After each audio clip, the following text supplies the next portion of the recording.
नमस्कार, स्वागत है आपका हमारे चैनल पर। मैं हूं आपके साथ शिप्रा सैनी। उत्तर प्रदेश की योगी आदित्यनाथ सरकार ने 100 दिन का रिपोर्ट कार्ड आज प्रदेश की जनता के सामने रखा। मुख्यमंत्री योगी आदित्यनाथ ने आज प्रेस कॉन्फ्रेंस की और बताया कि आखिर 100 दिन में क्या कुछ विकास कार्य उनकी तरफ से किए गए हैं, किस तरीके से टारगेट से लेकर अचीवमेंट तक तमाम चीजें इस रिपोर्ट कार्ड के जरिए पेश की गई।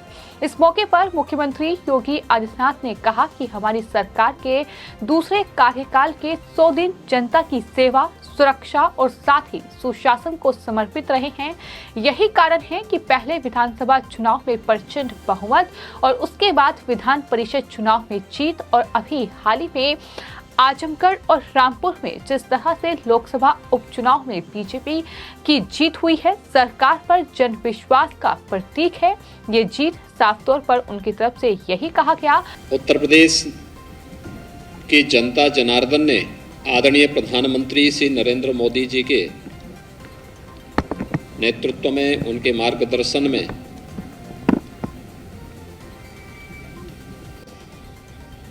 अभी हाल ही में प्रदेश में संपन्न हुए विधानसभा चुनाव में भारतीय जनता पार्टी गठबंधन को प्रचंड बहुमत देकर के जिस उद्देश्य से अपना आशीर्वाद दिया था, जीत का वह सिलसिला जन विश्वास का प्रतीक तो था ही, वह निरंतर नित नए प्रतिमान स्थापित कर रहा है। आपको बता दें कि योगी आदित्यनाथ ने 25 मार्च को दोबारा उत्तर प्रदेश के मुख्यमंत्री पद की शपथ ली थी। इसके बाद से ही वो लगातार एक्शन मोड में नजर आ रहे हैं। सरकार बनते ही पहली कैबिनेट में फ्री राशन स्कीम को बढ़ाने का फैसला योगी सरकार की ओर से लिया गया। इसके बाद योगी सरकार ने विभागों को 100 दिन का टारगेट बनाने के लिए भी कहा और 100 दिन में योगी सरकार द्वारा विकास का रिपोर्ट कार्ड आज पेश किया गया, जो कि खुद मुख्यमंत्री योगी आदित्यनाथ की ओर से ही प्रेस कॉन्फ्रेंस की गई। आपको बता दें, जो 100 दिन का रिपोर्ट कार्ड पेश किया गया है, इस दौरान मुख्यमंत्री की ओर से जो जानकारी दी गई है उसमें उन्होंने कहा है कि हमने 10 सेक्टरों को सूचीबद्ध किया, जिसकी जिम्मेदारी वरिष्ठ अधिकारियों को दी गई है, जिससे कि निवेश से लेकर विकास के हर क्षेत्र में प्रदेश तेजी से आगे बढ़ सके। ये तैयारी सरकार की है। आदरणीय प्रधानमंत्री जी ने देश के लिए जो लक्ष्य निर्धारित किया है कि भारत की अर्थव्यवस्था 5 ट्रिलियन डॉलर की होगी, तो स्वाभाविक रूप से उत्तर प्रदेश की भूमिका इसमें महत्वपूर्ण हो जाती है। और उत्तर प्रदेश ने आते ही हमारे मंत्रिमंडल ने सबसे पहला कार्य वे 10 सेक्टर चुने जिन पर हम व्यवस्थित कार्य योजना बना करके उत्तर प्रदेश की अर्थव्यवस्था के उस प्रेजेंटेशन को 1 ट्रिलियन डॉलर तक पहुंचाने की इस कार्य योजना को हम आगे बढ़ा सके। ये पहली बार हुआ है कि 10 सेक्टर के प्रेजेंटेशन में सभी हमारे सहयोगी मंत्रीगण मौजूद थे। उनके मार्गदर्शन में उनके विभागों ने उसका प्रेजेंटेशन स्वयं बनाया।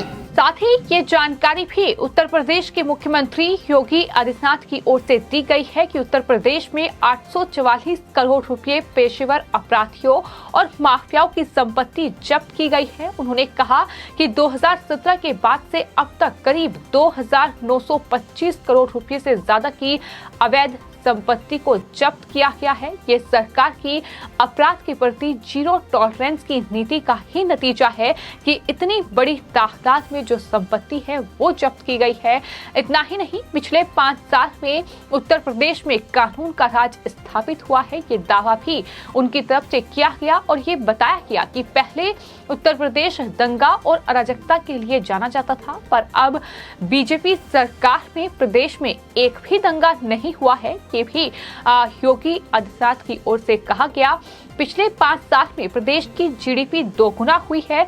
साथ ही प्रति व्यक्ति आय भी दोगुना के करीब हुई है। 2017 के पहले प्रदेश का बजट करीब 3 लाख करोड़ रुपए था, जो कि अब 6,15,000 करोड़ रुपए हो चुका है। बजट में सरकार के 57वें संकल्पों को लागू किया गया है, ये उनकी तरफ से जानकारी दी गई है।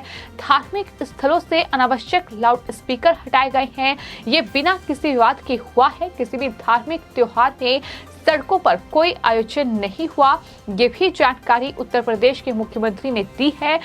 प्रदेश में पहली बार निवेश का माहौल बना है। प्रदेश में 80,000 करोड़ रुपए की करीब 1400 परियोजनाओं का शिलान्यास किया गया। प्रदेश में डाटा सेंटर हब बन रहा है। प्रदेश में नई डाटा सेंटर नीति लागू की गई है। हम सब जानते हैं उत्तर प्रदेश 2017 के पहले परिवारवाद, जातिवाद, भ्रष्टाचार, दंगों और अराजकता के लिए जाना जाता था। उत्तर प्रदेश के अंदर एक बड़ी अजीब सी स्थिति थी। पहचान का संकट उत्तर प्रदेश के सामने 2017 के पहले था।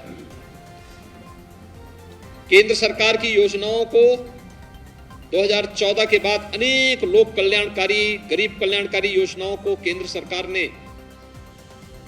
लागू किया, लेकिन राज्य सरकार की इच्छा शक्ति उन्हें लागू करने की नहीं दिखती थी।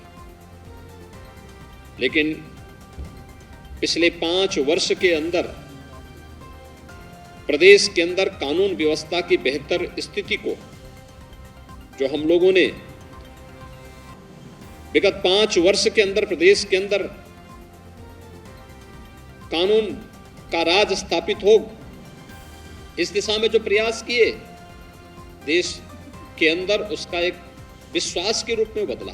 साथ ही राज्य में 4 डेटा सेंटर स्थापित किए जा रहे हैं। ये भी जानकारी दी गई है कि आखिर इन 100 दिनों का रिपोर्ट कार्ड क्या है, इसको लेकर ही ये तमाम जानकारी जो है वो उत्तर प्रदेश के मुख्यमंत्री ने दी है। उन्होंने बताया है कि हमारी सरकार ने कर्मचारियों को भी ध्यान में रखा है और ई पेंशन सेवा शुरू की गई है।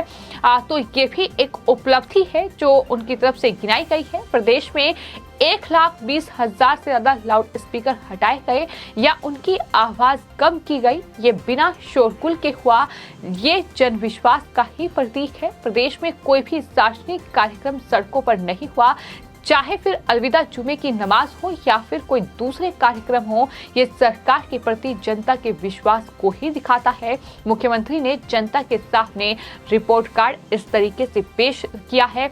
तमाम बातों का जिक्र किया गया है, तमाम उपलब्धियां अपनी गिनाई गई हैं। उत्तर प्रदेश में बीते 100 दिनों में 10,000 सरकारी नौकरी दी गई है। हमने लक्ष्य रखा है कि प्रदेश के नौजवानों को रोजगार शुरू करने के लिए 2 लाख से ज्यादा का लोन देंगे। ये भी बड़ी बात उनकी तरफ से कही गई। उत्तर प्रदेश का निर्यात 1,56,000 करोड़ रुपए का हो गया है। ये भी सरकार की उपलब्धि थी जो सीएम योगी आदित्यनाथ की ओर से गिनाई गई। साथ ही सीएम योगी ने ये भी कहा कि 2017 में जब हमारी सरकार आई थी तो प्रदेश के 86 लाख किसानों का ऋण माफ कर दिया गया था। 2022 में जब पहली कैबिनेट बैठक हुई तो सरकार ने उत्तर प्रदेश के 15 करोड़ गरीबों को मुफ्त राशन देने का फैसला लिया और ये सरकार की दिशा को ही दर्शाता है कि आखिर सरकार किस दिशा में काम कर रही है।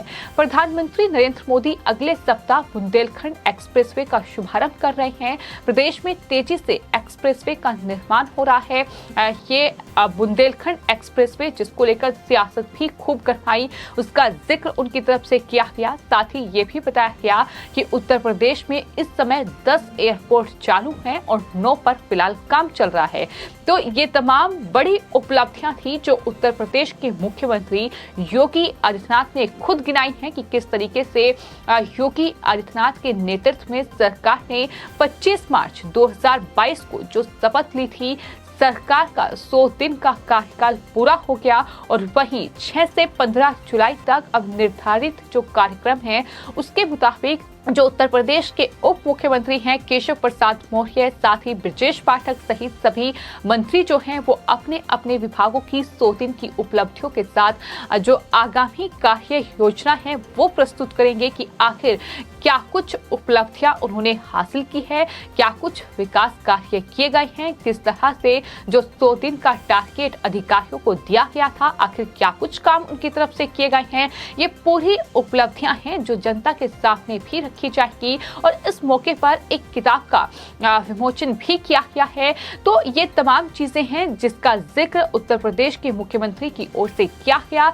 जाहिर तौर पर 25 मार्च को योगी आदित्यनाथ ने उत्तर प्रदेश के मुख्यमंत्री की दोबारा शपथ ली और तब से लेकर अब तक जिस तरह से लगातार एक्शन मोड में सीएम योगी आदित्यनाथ नजर आ रहे हैं, उसी का ही नतीजा है कि उत्तर प्रदेश में इस दौरान कई बार सांप्रदायिक माहौल बिगाड़ने की भी कोशिश हुई, फिर चाहे वो ज्ञानवापी मामले की आड़ में हुई हो, फिर चाहे वो नुपुर शर्मा मामले की आड़ में की गई हो।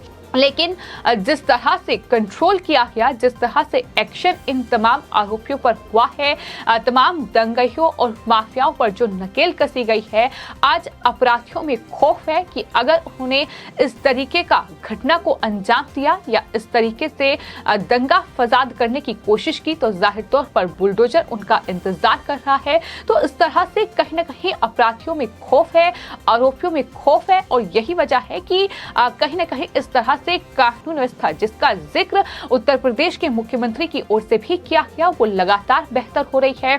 और बड़ी बात यह है कि अधिकारियों को ही जिस तरह से निर्देश सीएम योगी आदित्यनाथ देते हैं, जिस तरह से एक्शन मोड में वो नजर आते हैं, उसका ही नतीजा है कि अधिकारी भी इतनी गंभीरता के साथ तमाम जो दिशा निर्देश हैं उनका पालन करते हैं। यही वजह है कि उत्तर प्रदेश जो कि पहले कहीं ना कहीं हिंसा और दंगे की आग में झुलसता रहा है, हालांकि कोशिश अब भी कई बार की गई है, लेकिन सरकार का सीएम योगी आदित्यनाथ का जो नेतृत्व उत्तर प्रदेश में है उसका ही नतीजा है कि इस तरीके से उत्तर प्रदेश में शांति व्यवस्था बनी रहे, इसको लेकर लगातार उत्तर प्रदेश के मुख्यमंत्री की कोशिश रहती है। और यही वजह है कि ये तमाम उपलब्धियां जो हैं वो दरअसल उत्तर प्रदेश के मुख्यमंत्री योगी आदित्यनाथ की ओर से गिनाई गई है और बताया गया है कि 100 दिन का टारगेट जो अधिकारियों को दिया गया था, जो मंत्रियों को दिया गया था, जो विधायकों को दिया गया था, वो किस तरीके से पूरा किया है, इसकी जो तमाम जानकारी है वो आज प्रेस कॉन्फ्रेंस के जरिए मुख्यमंत्री योगी आदित्यनाथ की ओर से दी गई है।